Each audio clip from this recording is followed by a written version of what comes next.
Hello everybody, I'm back with another Star Wars Black Series action figure review, and today it's a deluxe set. It is the Cantina Showdown set that was released a few years ago to celebrate the 50th anniversary of Lucasfilm, and of course referencing their fantastic toy lines from across the years. And in particular, this one is paying homage to the Power of the Force 2 line that I grew up playing with when I was a kid. And if we look carefully, we can see that this is a modernizing or updated version of the 3 3/4 inch scale set that we got all those years ago. The packaging is made out to be pretty much the same, the characters included here are the same figures, and even the backdrop is quite similar to what we got. So this is everything we got way back in the 90s in the 3 3/4 inch scale, but updated for the 6-inch Black Series scale. And I have to say, as someone who grew up in the 90s and remembers this set, this is quite fun, quite exciting, definitely tickles the nostalgia bone. But interestingly, this idea of producing a Cantina themed set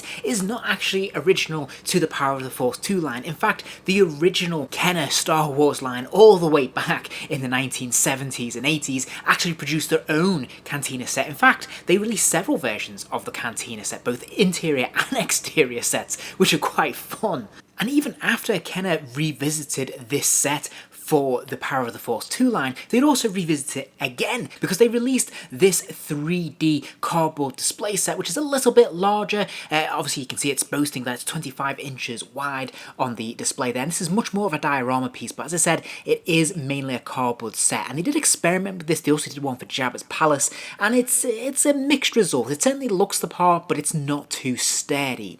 But that wouldn't stop them, or stop Hasbro, from coming back to this well once again a few years later, where they'd make much more of the bar and the stools. We'd still get Obi-Wan Kenobi, we'd still get Ponda Baba, although interestingly in this set, Dr. Evazan has been swapped out for Snaggletooth.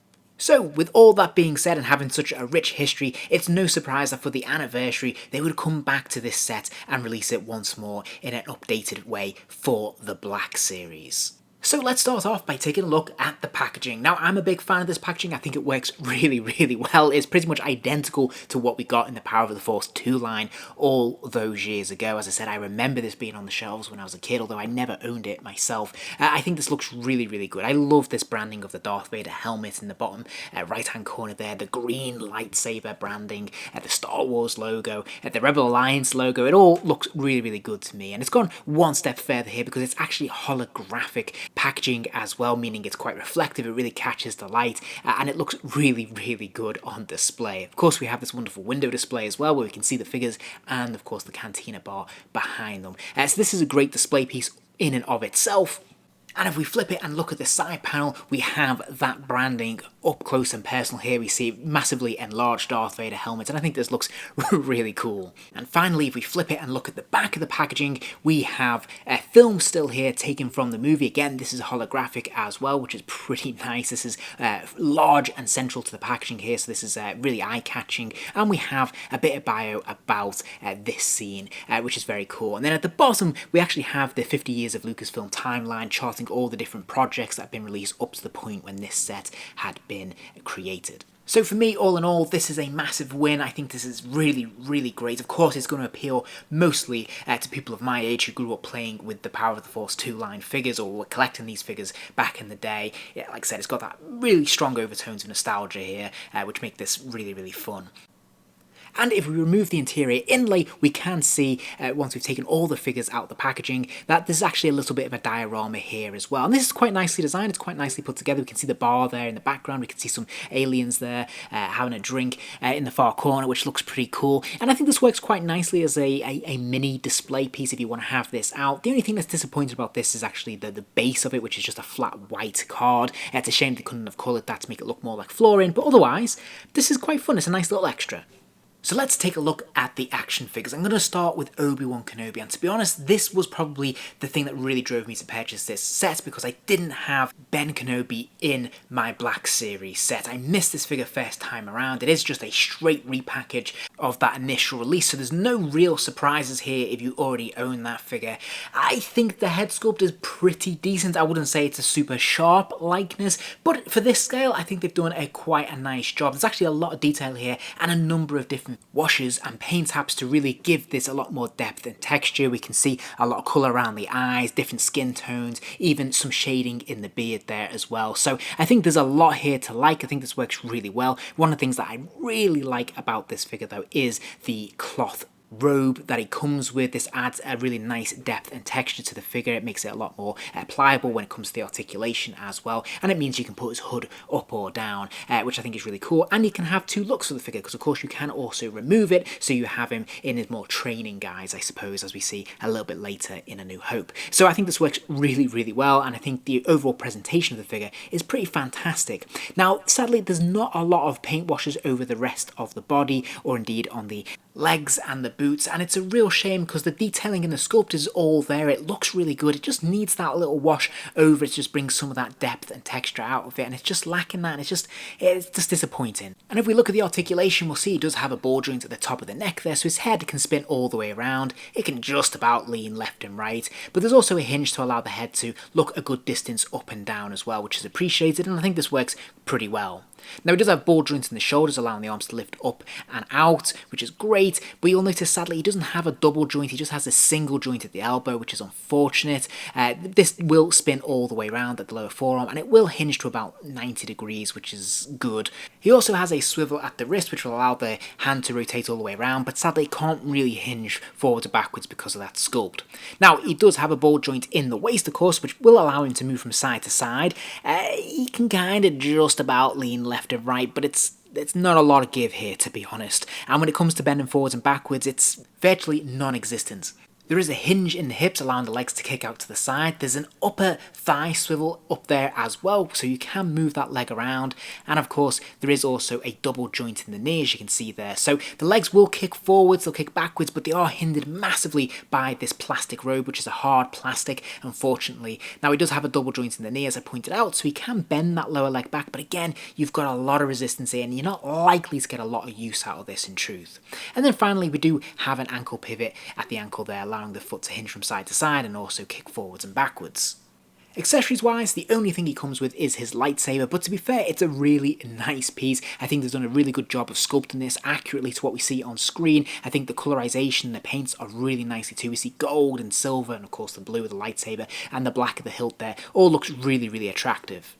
And he has no problems holding it either, which is great. Now, you can clip this onto his belt as well, which is great, so you can have this loose unsheath, as it were, or you can have it in his grip, and he looks pretty cool holding it. Now, all in all, I'm going to give this figure 4 stars, because I think the overall presentation of this figure is really, really nice. I mean, there's not much else I could ask from this figure, really, except for I would have liked them to have paid a bit more attention to the paint washes over the rest of the body, just to give it a little bit more depth and texture. Maybe, now that we've seen other figures released in this series much later on, they could have made some improvements to the articulation, particularly in the torso area. But other than that, I still think this is a really strong figure. I think it looks really, really good, and it's very, very presentable. Next up, we have Dr. Evazan. Now, interestingly, all of these figures would be released independently after this set was released, but at the time, I believe that both Dr. Evazan and Ponda Barber were exclusive to this set. Now, in terms of the sculpt, I think they've done a really good job. There's an awful lot of detailing here on Dr. Evazan, particularly in the eyes there. I think they've caught all the little nuance there, and as you can see, there's a fantastic paint wash running over this to really bring out these details. So this is actually one of the better sculpts, I think, in the Black Series in total. I think this is really quite impressive. And if we look at the body, there's nothing particularly overly impressive about the body sculpt itself, but again, we look at the paint apps on the tunic, and I think this is done really, really well. He seems to have a unique piece here. I don't believe they've ever recycled this on any other figure. This is one piece, one plastic piece that is joined together by the belt there, but we can see some shading here on the front of the tunic, which just gives it a little bit more depth and texture, which just makes it a lot more visually attractive. Now, sadly, that is where the paint apps end. After this, it is just the bare bones plastic. There's nothing on the legs or the boots, which is a real shame because it's done so well on the tunic and on the face. But all in all, I think they've done a pretty good job here, and I think this works really well. I particularly like the holster, and the gun just slides into this perfectly. It is sculpted to fit, and it just is a nice tight fit. It just looks really good. So again, the presentation of this figure is really strong. Articulation-wise, he has 2 points of articulation in the head. He has one at the top of the neck, allowing the head to spin all the way around, lean left and right, a pretty good distance, and of course, nod up and down. But he has a secondary point of articulation in the neck, allowing the base of the neck to spin all the way around, and of course, nod forwards and backwards as well, which is great stuff. Again, he's got ball joints in the shoulders that kick up and out, as you would hope. Sadly, he is also stuck with that single joint at the elbow there, which will rotate the lower arm all the way around, and it doesn't quite hinge to 90 degrees, which is disappointing. He does have the pin swivel at the wrist though, allowing the hand to spin all the way around and hinge forwards and backwards. And then he seems to have 2 points of articulation in the torso, one in the waist and one in the upper chest area, allowing him to spin from side to side, lean left and right, kind of, and he should really bend forwards and backwards, but there's not a lot of give here.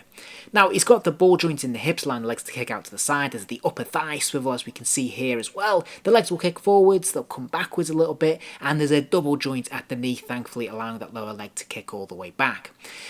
Then he does have the ankle pivot as well, so that ankle will hinge forwards and backwards, but it will also pivot from side to side.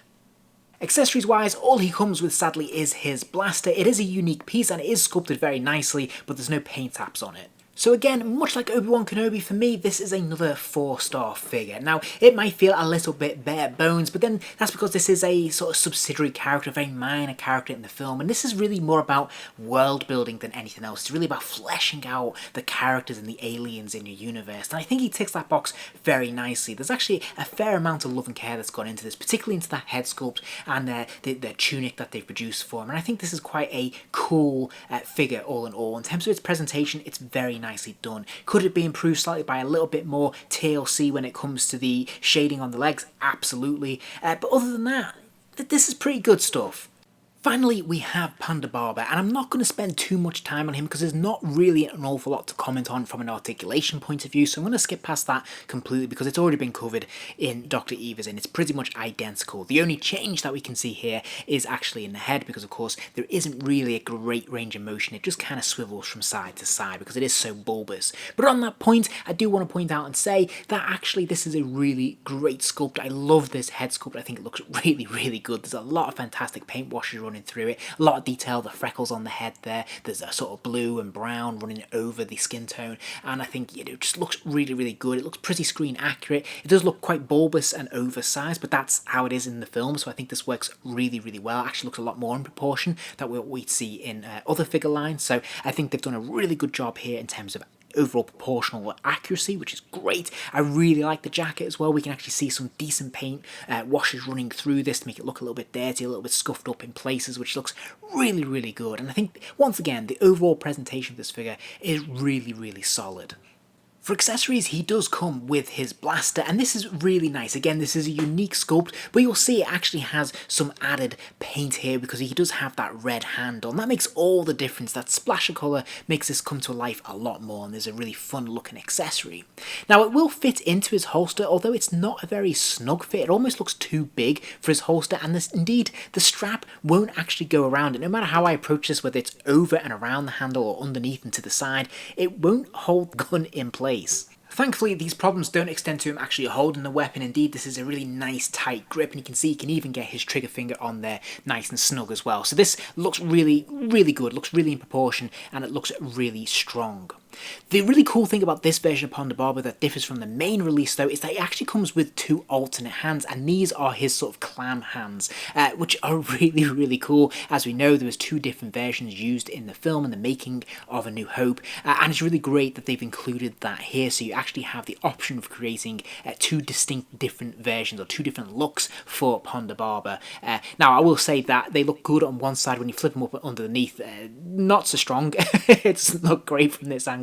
But from the other side when they're flipped around, it does look pretty cool. For me then, this is another 4-star figure. I'm actually really pleased. I think of the 3 figures, this one's probably the best. I really like the proportions of the head. I think the overall look of this figure looks really authentic to what we see on screen. And you can see they've made a bit more effort when it comes to the wash running through the jacket, the handle of the gun there, and the fact that it comes with more accessories than the others is just really cool and well thought out. And I think this is a really fun, attractive figure, but it's pretty solid stuff all around. I think all of these figures are actually really good.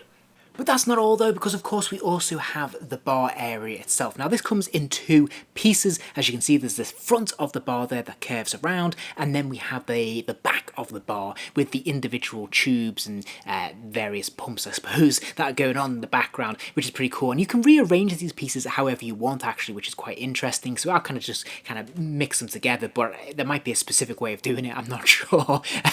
But it's cool that you have the options. There's a number of different peg holes. Each one has a peg there, and you can kind of rearrange these however you like. And of course you can create sort of 2 dimensions here as well. You can have the bar up front, and then you can have the behind the bar at the back there, and of course you can place some various figures in here. I think it's a shame that we didn't actually get the bartender as part of this set. That could have been a unique piece that you only got this way, an exclusive figure I suppose, because it feels like a little bit like something's missing without that, but nevertheless it's still quite cool. If we flip it and look at the reverse though, we can see that there's a number of different pieces here that looks like it's supposed to fit together with something else, and I do wonder whether Hasbro had plans to release other parts of the Cantina over time in special sets so that you could actually flesh it out and build it out. Of course we know that we got a number of different versions of the Cantina band, and I wonder whether they had plans to just really broaden this out and make much more of a physical diorama display for our Cantina scenes. Sadly, to date, Hasbro have not followed up in this area. There's been no add-ons or bolt-on pieces that complement the Cantina scene so far. I'm not sure whether perhaps this set didn't sell particularly well and that put the kibosh on it. I'm not sure. Overall, I don't think the Black Series is doing particularly well for Hasbro, maybe not as much as they might have hoped. So it's a shame that we're not going to be able to expand this out if that was indeed the plan.